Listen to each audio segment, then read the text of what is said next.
Hello and welcome everybody back to the Hold for Hold Pro Wrestling channel. I'm your host and your brother. Hi man, I really gotta start saying my intro, like my actual name. Now we're cross platforms. We're on Apple, we're on Spotify, Google Play, wherever you find podcasts, we're on there. And of course, this is taped live here on the Twitch, twitch.tv/hold for hold, and of course uploaded up to YouTube as well, so you can find me on YouTube. I can't have a custom URL yet, but one day we'll get there with your guys' help. Didn't really mean to do all the plugs so early on in the show, but I mean maybe that just feels more natural. Anyways, you guys, sorry for having you hear my inner thoughts. We have some wrestling to talk about. We had an AEW Dynamite tonight. It was fantastic. I'll be honest with you guys. I really enjoyed the show. I felt that it had a lot of good matches, and yeah, I'm going to talk about some specific things later on that are kind of like broad strokes of why this Dynamite was so good, and really niche parts of it as well as that really all built into this beautiful stew that was this Dynamite. But first, we have kind of a serious topic to talk about. I put it in the intro or in the title and in the thumbnail. Jon Moxley, uh, Tony Khan shared on Twitter. I'm just going to read a statement. Tony Khan shared, and I quote, Jon Moxley has allowed me to share with you that he is entering an inpatient alcohol treatment program. Jon is a beloved member of this AEW family, and we all stand with him and Renee and all of his family and friends as he shifts his focus to recovery. So, yeah, Jon Moxley, we won't be seeing him on our TVs for a little bit, and kudos to him for getting help. A lot of people, they don't get the help they need, and it's not a good road. So I'm very glad to see that he's getting help, and we wish him the best possible outcome out of this and everything else in his life, whatever. uh, I saw a lot of weird things on Twitter today, so just want to really put out that Jon Moxley, kudos to you. It's a very brave move. It's a big step, and best wishes to Jon Moxley. So yeah, that's the biggest bit of news coming out of the wrestling world, and it's pretty serious. And if you or anyone struggles with substance abuse issues, it's just so common, especially here in America. It's one of the most underreported, and it leads to a lot of damage. So please, if you can, help those around you. If you yourself need help, please feel free to reach out to a loved one, to anyone, honestly, because it really could change your life. Anyways, you guys, uh, we had Dynamite. Let's talk about Dynamite. Let's mellow out with some goofy, fun time wrestling. The show, like I said, it was very good. It started things off with Kenny Omega taking on Allin Angels, and I think you guys can tell where this was going to go. It was a pretty competitive matchup, but Omega never really was in too much danger. Allin does get a really nice moonsault to the outside at one point. He goes for a frog splash, but he eats some knees. Kenny Omega finishes off the match with just 3 vicious V-triggers for the pin, and then proceeds to berate Allin Angels on the mic afterwards. He then looks to give a one-winged angel to Allin onto a steel chair, but Adam Page makes the save. So yeah, Adam Page makes the save. He holds up the AEW title. He kind of like plays with it. He's like, should I hold it? So great image. This feud, I can't wait. I don't care if that was just filler. It was good to me. I can't wait for this match. This is going to be a crowning moment for Adam Page. He could have done a little more of a substantial role tonight, but honestly, it doesn't matter at this point. I'm all aboard on the Cowboy. So, yeah. Following this, we have a Malachi Black promo. He says that he being barred from ringside tonight in the Cody Rhodes Andrade match won't have any effect on the outcome, and says that when they assassinated Julius Caesar, it wasn't just Brutus's knife or Brutus who betrayed him. Also, I think Malachi said Marcus, and that's not right. It's Brutus, isn't it? Or is it Judas? It's Judas. Is that not Judas? I don't know, man. I don't know history. Either way, I'm pretty sure none of us said the right name, but it's okay. We kind of get the memo that, Julius Caesar was betrayed by more than one person. Following that, we have CM Punk come down to the ring. He is dropping a promo. He gives a really touching tribute to Mox before he really gets going. So that was really nice of him, having the crowd chant his name, telling him, it's really hard to get help, but everything I just said basically. And then he discusses his beef with Eddie Kingston. It says that he wants to join the Eliminator tournament, the spot that's open now because of Mox, but he wants to finish his business with Eddie first, so he will not be in that tournament. It was a good promo. It was a good promo. I don't know why Eddie's not there tonight. I don't know, but they made it kind of clear like he's not there, so they can't have their face off. They're going to have a face off on Rampage this Friday live in, they said it so many times, I think Louisville, somewhere. So they're going to be live with that face off. That should be pretty good. I think that war of words is really going to add another layer of depth to CM Punk's character coming back, because we know him for his scorching promos like the pipe bomb and that one he cut on Triple H and John Laurinaitis. Man, if you haven't watched that one, it's amazing. So yeah, we know him for his just like scorching promos and his ability to be off the cuff and really natural. And we haven't seen that side of CM Punk since coming back to AEW.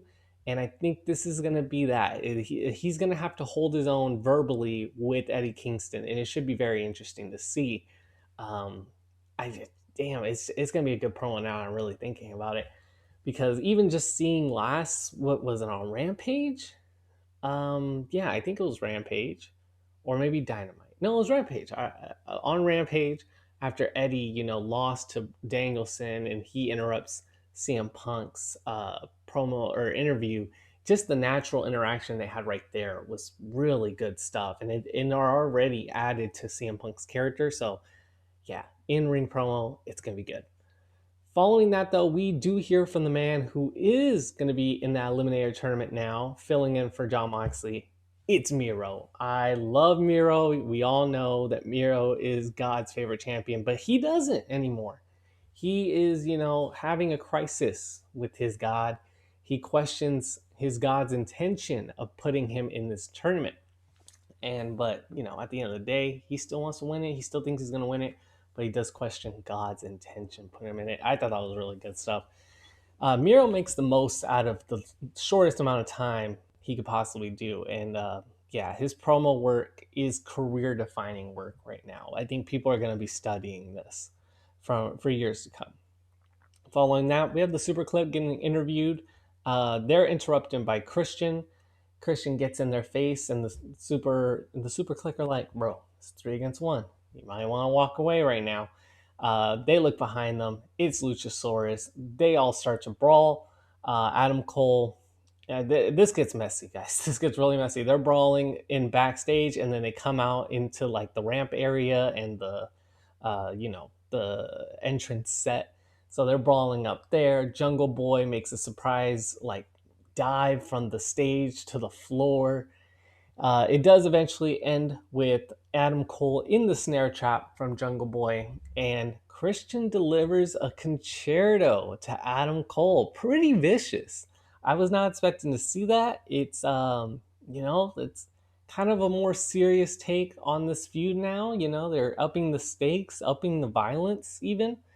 And this is one of the bits that I really am enjoying about AEW in general, watching it, every week with you guys, is seeing just how interwoven feuds can be. And we're going to talk about this more with the Cody Rhodes Andrade match, but right now, the Super Kliq are in a feud with both the Dark Order and Jungle Express, and it doesn't feel forced. It doesn't feel they're the heels and these are the faces. It feels like everyone has a genuine animosity toward each other, and it makes for good television. I genuinely enjoy seeing all 3 of these teams interact, and I get excited when any of the members are included in this.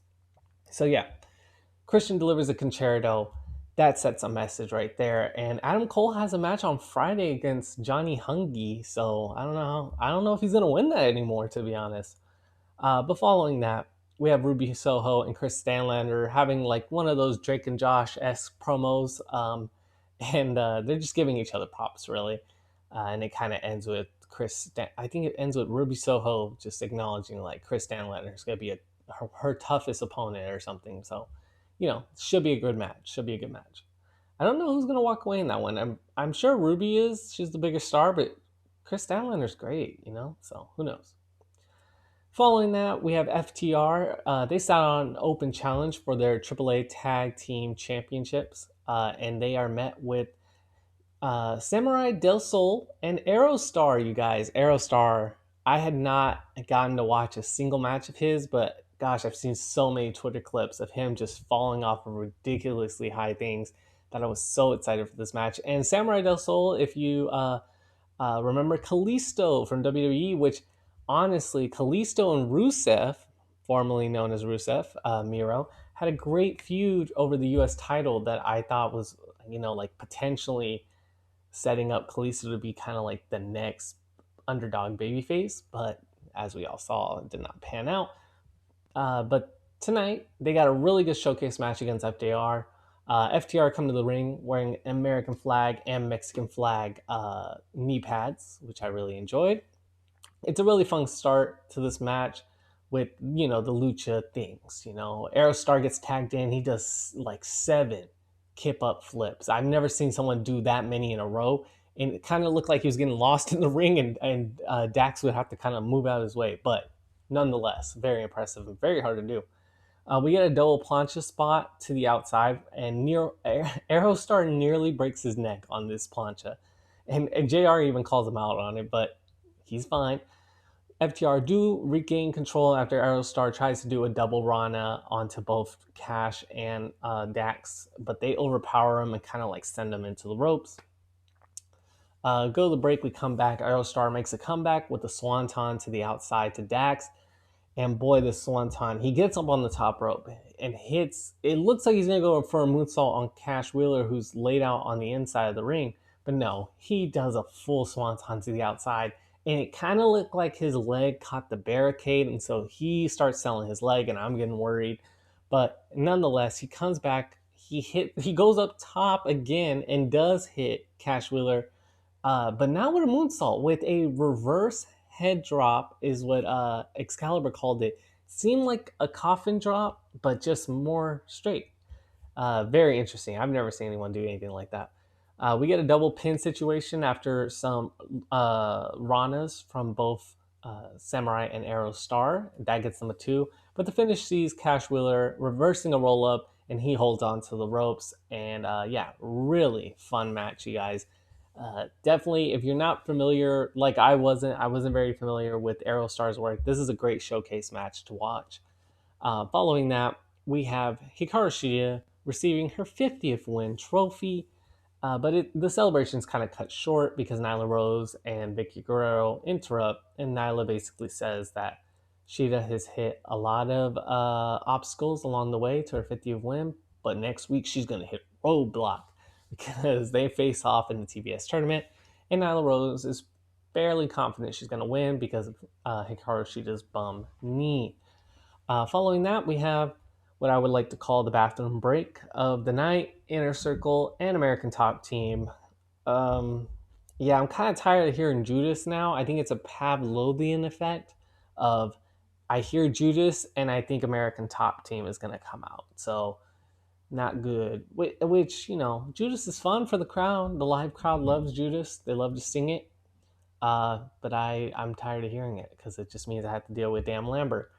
But I'm not trying to be a hater on it, though. Not trying to be a hater. It's just this feud, I think. Also, I found out that American Top Team's a gym, apparently. They mentioned that. Dan Lambert mentioned it. I did not know that. I'm not good with MMA stuff, you guys. I don't like that style of stuff. It makes me it makes me cringe because they're getting hurt on purpose. I don't like that. So anyways, you guys, Chris Jericho and the Inner Circle, they're going to pick their, pick the members of American Top Team to face at Full Gear. Dan Lambert is kind of like too excited for this. He has a contract. He's like, it's an open contract. You can write in whoever you want. So he starts introducing everyone kind of like they're pieces of meat on a menu. And it made me uncomfortable to think of Junior Dos Santos as a steak. So a little weird. But in the end, Inner Circle ended up picking Junior Dos Santos and I forgot that other guy's name. I'm sorry. I was trying to write it down, but I couldn't even spell it. Another UFC guy. No top guys. So it's a little weird. Another UFC guy. And Dan Lambert as the final member. Paige Van Zant was making a very good case for herself, but in the end, she's not going to be in this match, which I think is kind of a mistake. The crowd kind of wanted it, and it's the only time that the crowd has actually responded to American Top Team in a way that isn't go away heat. So a little bit of a mistake, if you ask me. Either way, though, we're going to see Dan Lambert, which I kind of figured in this match. And no top guys, no Scorpio Sky, and no, Ethan Page, which thought they would kind of carry the match. I don't know. Maybe I missed something. I don't know. It just feels incomplete. If I missed that, let me know. Anyways, you guys, following that, we have Matt Sydal congratulating Dante Martin on his win over him. I think last week on Rampage. I'm sorry. I watched them all. I only review Dynamite, but I normally do watch Rampage, and I might start reviewing it again, but we'll see. But he says that Matt Sydal's proud of him, and he saw all the potential that he always saw in Dante come out in that match. He says that now he's going to be training Lee Moriarty, and they want a tag team match against Rush and Dante, and Rush and Dante accept. So that should be a really fun match. And it'll be Lio Rush's official in-ring debut, if I'm not wrong. Or at least that's what they were saying last time. Following that, we have Jamie Hayter taking on Anna Jay in the TBS Championship Tournament. This one, I do have some beef with it. And it's purely that I didn't get to watch enough of it. Because they took a big commercial break, and it got picture-in-picture, but it's so small, and I'm tired of hearing depressive bipolar medication ads, so I usually mute it. So yeah, I didn't get to watch enough Jamie Hayter, who I really haven't seen much of at all, and that's on me, but I wanted this to be the showcase match for me to be able to be like, okay, this is who Jamie Hayter is, this is her wrestling style. But I didn't really get that. But it was fun enough, don't get me wrong, it's just like I wanted this to be longer. These two go hold for hold at the start of this match. Do you see what I get there? Do you see what I did there? Good punchline, man. Anna Jay launches Jamie into the outside and then launches her into the barricade. She rolls her in, but then when she's trying to get into the ring, Jamie blindsides her with a big kick. We go to commercial, we come back, and it's like 5 minutes later. Anna Jay is able to make a comeback and nails a perfect DDT for 2. JR does a good call here, and he's like, I know if you got a finisher, you got to work on it, and you got to make it crisp. A finisher's supposed to finish the match. Which I don't really know if that's her finisher now that I think about it. Anyways, she looks for the Queen Slayer, that coquina clutch submission hold, that sleeper. But she gets thrown off. She is able to lock it in again. Britt Baker gets involved, and Jamie Hayter is able to win with a lariat. They proceed to beat down on her after the match. Ty Conti makes the save with a series of forearms to everyone, hits a big boot on Britt, but the numbers game is too much for her. They beat her down. They look to give her a curb stomp onto the women's title. This brings out Thunder Rosa, and she makes the final save of this segment. And it's going to be Thunder Rosa versus who? Versus Jamie Hayter, I believe. So hopefully, those are two of my favorite. Jamie Hayter has the potential to be my favorite. I've heard a lot of good things about her, but Thunder Rosa is genuinely one of my favorite wrestlers, period. So I'm really excited for this match, and hopefully that will be the showcase match. Although I do think Jamie Hayter is going to be going in a losing effort. But yeah, following that, we have Jade Cargill, who has a bye in the TBS tournament.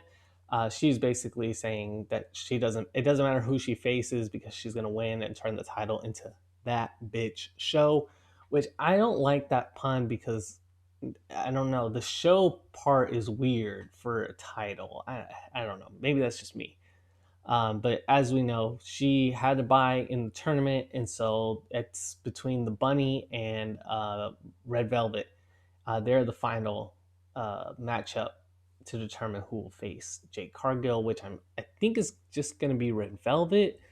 Could be the Bunny. I don't know. That's heel versus heel, but it doesn't really matter because Jade Cargill is going to beat you, whoever it is. Following that, we have an MJF promo, and normally, well, not normally, lately, I have not been enjoying many of MJF's promos, and I've found the Wardlow storyline the most interesting part of his segments. But today, he proved me wrong. He shined in this promo segment, and it genuinely made me feel like this is a Ric Flair Sting like situation. They are just gonna always be at odds.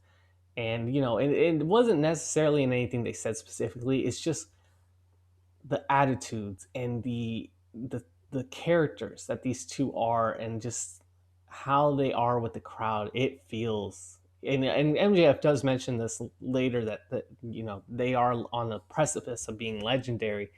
I think if done really, if done right for a long enough period of time, this feud, these two individuals may be linked to each other in history, much like Ric Flair and Sting are, I think it truly has that potential.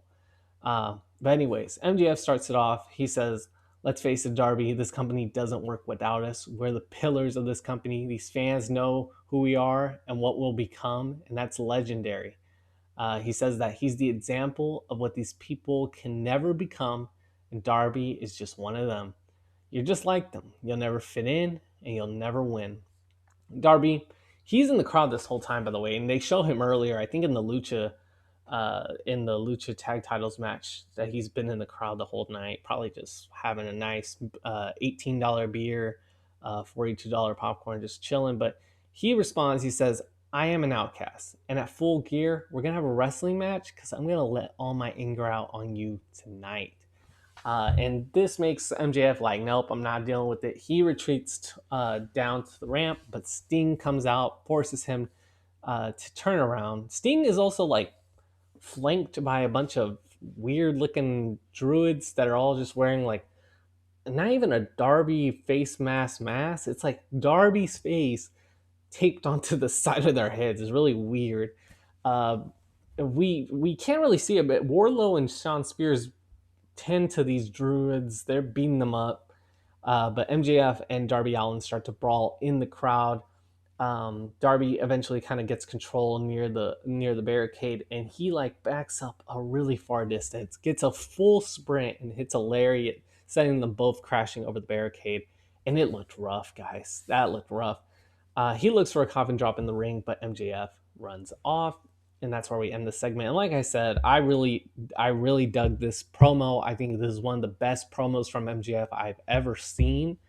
And I've only been watching consistently throughout this last like few months. I would tune in kind of infrequently before, especially during pandemic era. I pretty much didn't watch much wrestling, but this is like good stuff. This is genuinely like I didn't want him to stop talking. I was like, man, this is really good.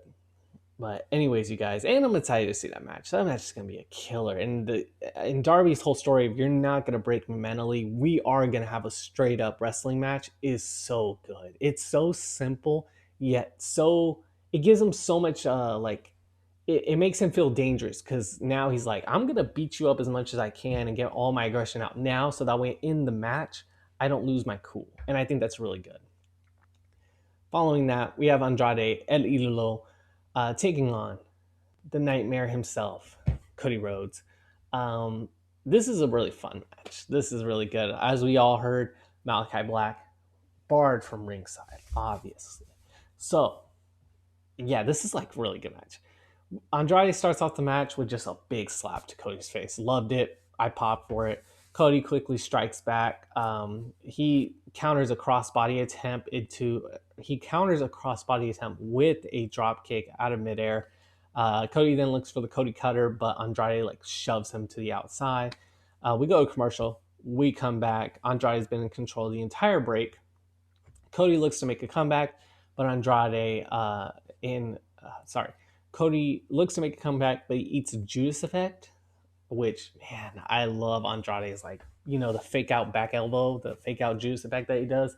Makes me pop every time. I literally always fall for it. If he was in the ring with me and he did that, I would fall for it every time because I really do think he's going to boot, but then he does the elbow. And as many times as I've seen this man do it, I should know by now, but I don't because, man, it's so good. Uh, Cody does eventually catch Andrade with a stiff lariat, and he starts hearing a rain of boos as the crowd is like, oh, man, he could win this. Cody looks for Crossroads. Andrade reverses it into the three amigos, with the third amigo shooting Cody right into the turnbuckles. Cody gets up. He hits some like dusty punches on him, but Andrade is able to come back. He locks in a figure four. Cody, being the wise veteran, taught by the master himself, Arn Anderson, he rolls onto his tum-tum. And Andrade, at this point, JR makes a really weird call. He's like, I've heard wrestlers say when it gets turned over like that, it feels like an Indian deathlock, or how I should say, because I am one, a Native American deathlock. Didn't need to hear that, sir. Anyways, Andrade's manager gets up on the apron, starts to distract the ref. Arn pulls down whatever that guy's name, I always forget. It's just the assistant. Arn punches him right in the face. The ref's dealing with this on this side of the ring. Andrade is on the outside, on the opposite side of the ring. Cody sees an opportunity to go for a middle rope dive, so he goes for the dive. But out of nowhere, FTR have appeared with their AAA titles and blast Cody right in the face mid-dive, knocking him out. Andrade rolls him back into the ring, hits a hammerlock DDT, which I'm glad he's doing the hammerlock DDT again and not that hammerlock like flatliner thing, and get the win. Fantastic finish. I did not see FTR coming, and they truly did hide under the ring. So I love it. I actually loved it. Bonus points for being under the ring. Anything that's under the ring pops me every time. Post-match, FTR and Andrade start to beat down on Cody Rhodes. Arn Anderson gets in the ring, and he gets in Tully Blanchard's face, former partners. And Andrade is loving this. He's clapping. He's telling the crowd to clap. He's absolutely loving it. Two old men about to fight. But before anything can happen, the Lucha Bros make the save, run everyone off. Like I said, this was a fun segment. This was a fun match. And again, speaks to like the interconnectivity, that's a word, of the AEW like storylines. You have separate factions like the House of Black, like the Pinnacle, and they're all working in the same guard. They understand, they have motives that make sense. The Pinnacle's only here because Andrade's clearly bankrolling them, and it's only temporary. MJF has made it very clear it's temporary, which honestly, guys, if this is like further building up MJF losing FTR, I'm gonna be so happy because then we're gonna get an FTR Andrade match, and that's gonna be fantastic. But that's looking too far in the future. Oh, and Wardlow turning on. Oh my gosh, if MJF loses everyone in the Pinnacle except Shawn Spears, oh, that's gonna be good, and they has to rebuild the Pinnacle. Anyways, not to get too carried away, but yeah, just like how interconnected things are, it makes the show just feel real. It makes it feel like it's almost like a movie. Like every character knows each other and they interact with each other, and it makes sense. They have motivations that align with their character. It's good. It's really good. And WWE does this sometimes. Like there's some Raws and Smackdowns where they kind of do this, especially around like Survivor Series time. They tend to like faction people up and really establish motives, and it always just makes the show feel so much better, and it makes the characters have more depth because you're seeing other parts of their psyche other than just in-ring promo and in-match. It's like, where are their alignments? Who are their friends? It's good stuff. I like it. Following that, we have a John Silver promo in the ring. He says that he's been trying to give Adam Cole, aka Budge, advice, like cutting his hair. changing his name to Budge, and to be the Dark Order's manager. And since Adam Cole hasn't been responding to that advice, Johnny Hungy is very mad for their match on Friday. Really good short promo there. And I like Johnny Hungy. I think his name is funny, first of all, Johnny Hungy. And then, yeah, he cracked me up with Budge. So, anyways, following that, we have the Bunny and Red Velvet promo. It's another back and forth, much like the Ruby Soho Kris Statlander one is. And Red Velvet says that she's not going to hesitate to beat her ass again. That should be a pretty fun match. Following that, we have Orange Cassidy taking on Miro for the finals spot of the Eliminator Tournament. This spot will determine who's going to face Bryan Danielson at Full Gear, guys. Big stakes on the line.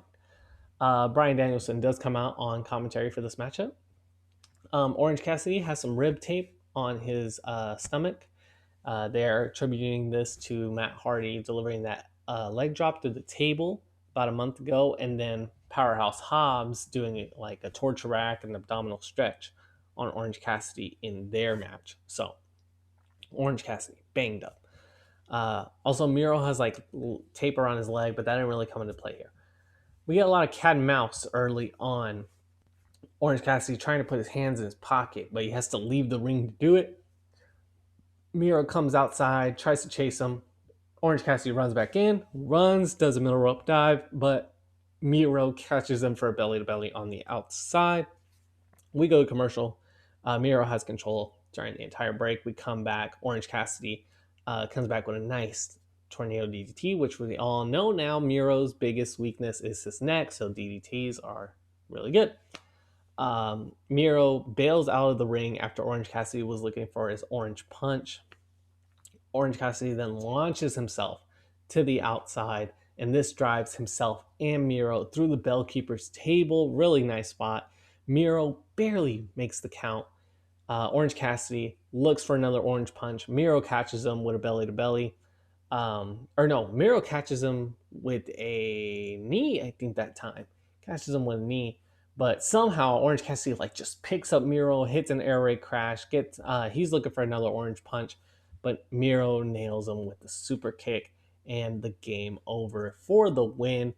And yeah, Miro, the Redeemer, God's favorite champion, is going to be facing Bryan Danielson in the finals at Full Gear. And I'm looking forward to this match. This is not a matchup that I thought we were going to get yet. And man, it's going to be good. It's just, the only thing about this is I don't think Miro's going to win it. Like, there's no real doubt for me. There was a lot of doubt as to who was going to win this match. I didn't know if Miro or Orange Cassidy would win because honestly, it would fit into Miro's story to lose here because, then he can blame God. So him winning here surprised me.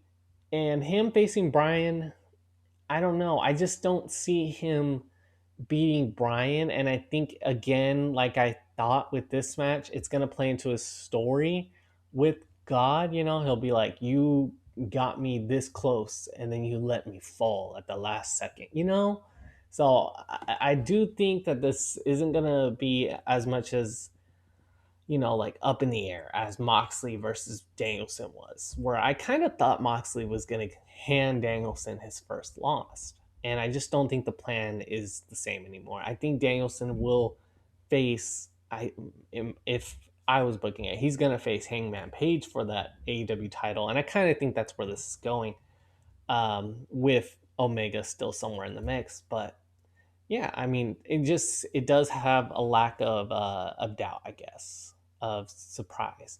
But who knows? Who knows? And this match is going to be good either way. It's Miro, not Rusev. It's Miro versus Bryan Danielson, which is a matchup that is just tailor-made, Like, Miro is so brutish and strong and is going to overpower Danielson. And Danielson's going to have to chop away at this freaking redwood that is Miro. And that's going to be fun to watch. This pay-per-view is just shaping out to possibly be a show of the year, and they already had show of the year with All Out. So, anyways, you guys, that's all I have for tonight. like I said, this was a really good Dynamite, and it really carried by just how the stories just flow into each other and the people and the performances in the ring, you know. So yeah, let me know what you guys think about this. Feel free to leave a like if you got this far and you didn't leave a like. It's kind of rude. Leave a like, leave a rating or a review on whatever podcast platform you're using. I will make it a mission to read all of my reviews on the show. And so, yeah, until the next one, you guys, have a good one. Peace.